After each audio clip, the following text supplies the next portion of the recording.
Je ne voudrais plus qu'on me catalogue danse africaine ou bien voici la danse africaine, non, parce que je n'ai jamais vu personnellement dans un endroit où on écrit danse européenne. Pour moi, faire évoluer ça dans ce sens-là, pour moi, c'est très important. C'est-à-dire déporter la danse africaine dans un univers où on dit, mais attends, on n'avait pas vu ça venir, on n'avait pas vu ça comme ça. En fait, vous avez vraiment une capacité, une grosse richesse à fournir dans le monde.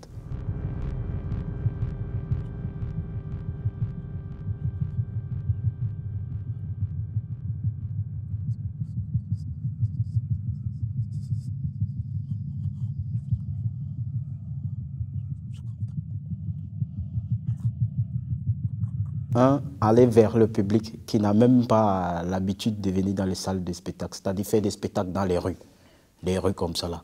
Deux, penser toujours à nouveau les choses, c'est-à-dire quand tu proposes une œuvre, la prochaine œuvre que tu vas proposer, il faut que ça soit toujours dans l'évolution. Il ne faut pas que ça soit en arrière, sinon ça sera catastrophique. Du coup, il faut aller vers les gens, il faut faire beaucoup de recherches, il faut pousser, il faut oser. Moi, j'adore toujours utiliser ça. Il faut oser, on est jeune, on a la capacité, on a la force.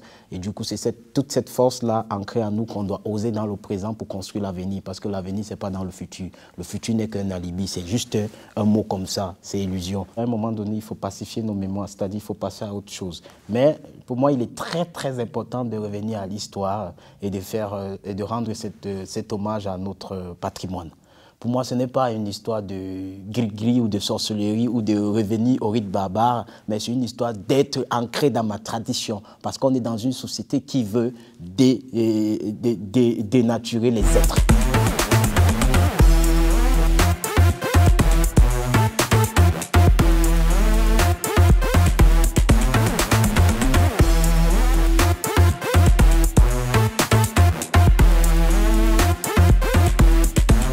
C'est vrai que dans cette création, particulièrement, il est assez physique parce que c'est tellement, tout est métaphorique, tout est ironique là-dedans. Donc du coup, la pièce en elle, c'est une jungle, mais il ne s'agit pas de mettre la jungle ou le désert en scène. Il s'agit juste de suggérer les choses. Et du coup, moi, mon corps, à ce moment, devient une bête, c'est-à-dire une proie où je suis entouré des prédateurs. Et les prédateurs, c'est ceux que vous dites, ceux qui dirigent le système, justement. C'est eux les prédateurs et nous sommes des proies. Et moi, dans le départ, je dis, je rêve à un moment que des proies pourchassent des prédateurs et on sera plus libre. Donc c'est pour ça que là, je me sens dévoré dans un système, je me sens vraiment oppressé, compressé dans un système injuste. Et moi, je ne vais pas croiser les bras parce que je dois lutter pour l'avenir, pour ceux qui vont venir nous suivre. Parce qu'il faut qu'ils suivent un bon modèle, comme nous, on suit le modèle de Mohamed Ali, de Nelson Mandela.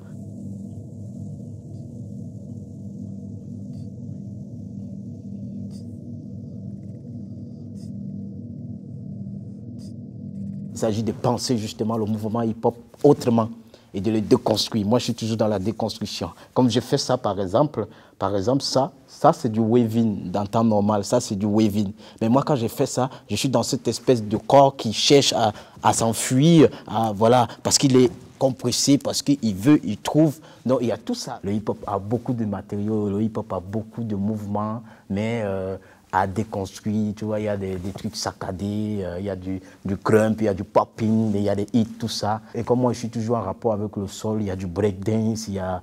Ouais, mais moi, je trouve que c'est magnifique. Moi, j'ai tout. C'est comme un gâteau, là. J'ai tout autour de moi et puis je demande encore le gâteau ailleurs. Voilà le gâteau ici.